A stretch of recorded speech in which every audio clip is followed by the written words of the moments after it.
I mean, EJ case aside, you don't think the war on drugs had any dividends? Total failure, no credibility whatsoever. You have a Bureau of Customs chief who was to some extent responsible for the entry of about 11 billion drugs getting promoted to TESDA. The price of drugs have gone down simply because we have an oversupply of drugs. And so what happened to the promise of 3 months? What happened to the promise of 6 months? That's an empirical rejection of that particular promise. The concern over the poor, you have 6.7% inflation, basically unmanageable for the past 9 months. They say it's stabilizing. It is stabilizing, but we don't know what will happen in the next few months as well. And so we're looking at the deliverables. We don't see them. Business confidence in the Philippines has gone down. The stock market has gone down, what, 16 to 20%. So what happened to all the promises?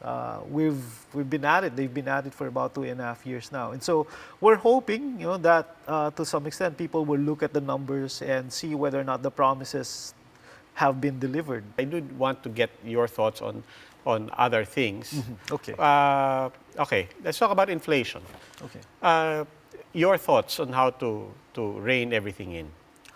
Well, I think number one is they need to rethink their policy with respect to trade. I mean, the economists from the Department of Finance consistently said prior to the passage of the statute that it won't have any inflationary impact. Other economists, say from Ibon Foundation, have consistently said, look at the numbers. Imposing this kind of tax will clearly have inflationary effect. And while the numbers are in, I think we'll have to believe the Ibon Foundation for their claims. They need to be more creative about what they're doing, because certainly they have not been able to correctly forecast and predict the numbers. And that itself says something about the government today. If they say, for example, we expect inflation to be 7%, and it's 7%, then it's high, but at least they were able to predict it. But if they say inflation is going to be 4%, turns out to be 6.7%, then that says something also about their ability to predict Okay, now things. still on inflation, specifically on food inflation and the price of food. Food security versus rice self-sufficiency. Where do you stand? I'll phrase it also in the way the Agriculture Secretary phrased it. Para mas maganda yung pagpipilian mo. Okay. Do you choose the farmers, rice self-sufficiency, the interest of the farmers right now, or the interest of the consumers? Okay, well, I think that's a false dichotomy. I think there are cartels in the NFA, and that's a problem.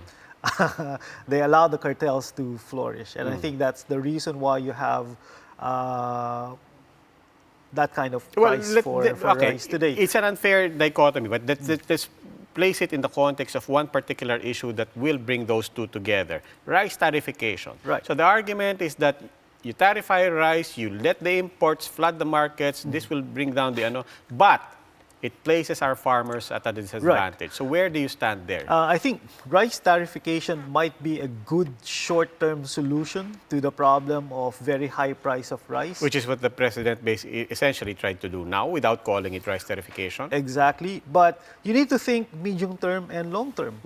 You can't have a society that's so happy with unlimited rice and not have rice self-sufficiency. Maraming happy sa Andy Rice. We're happy with only rice, which is why you need to have a strong agriculture sector. Okay.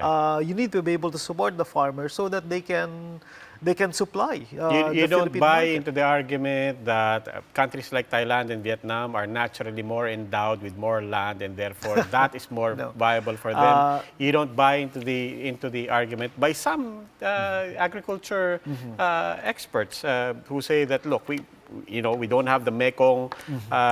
It's harder to irrigate land. We're 7,000 islands, so on and so forth. You don't buy into that? I think they underestimate the power of policy and the power of government to make things happen. I think that's the That's the solution there. We need to understand that if Thailand and Vietnam are self-sufficient in rice and are able to export, it's partly because government has supported that sector. And that is something that we need to understand here as well. We can be self-sufficient in rice, but you need to have a good policy framework for helping the agriculture sector. Okay, now very quickly, yes or no, if it's possible, divorce law? Yes. Okay.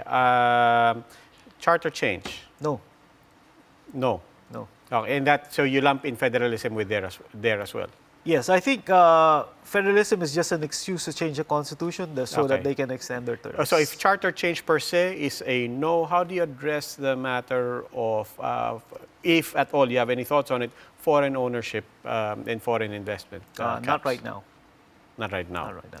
But wouldn't that then be the answer as well for charter change? I mean, is the answer not right now or outright no as well? I'm a big fan of a single amendment to the Constitution. It's defining and prohibiting political dynasties. Okay. It can only be done by a president who doesn't belong to a political dynasty and a president who's willing to invest his or her political capital on a constitutional convention.